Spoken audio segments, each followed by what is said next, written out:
தகப்பனை போல தாங்கிடும் அன்பு இல்லை என்றால் நான் என்னவே.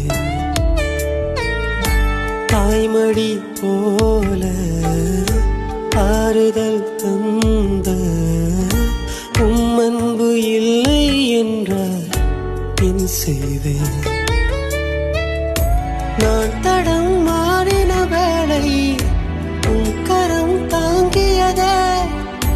நான் மனம் சோர்கின்ற வேளை உன் கரம் தேற்றியதே. உம்மை நானும் நினைக்காமல் தினம் தினம் நான் நிந்தித்தேன். என் தவறை நினைக்காமல் உன் பிள்ளையை நீர் சந்தித்தீர். அப்பா அப்பா உந்தன் அன்புதான்